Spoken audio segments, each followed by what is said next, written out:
In this guide, I'm going to show you how you can get the owl here in Grow a Garden 2 on Roblox. Before we do get into this guide, make sure to like the video and subscribe to the channel with all notifications on. It really does help the channel and it lets us know that you want more content like this.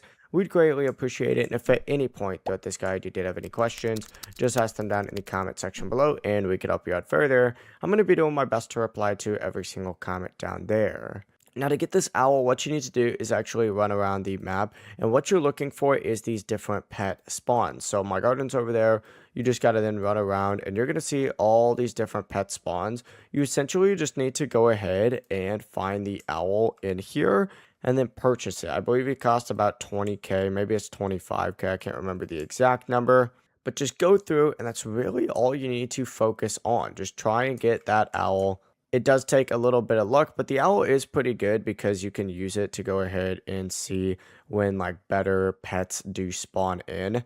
So it is pretty good overall to have, but that really is the entire process. If you guys had any questions, ask them down in the comment section below and we could help you out further. I'm going to be doing my best to reply to every single comment down there. Before you do leave this guide, make sure to like the video and subscribe to the channel with all notifications on. It really does help us out and it lets us know that you want more content like this. We'd greatly appreciate it. Have a great rest of your day though. Peace.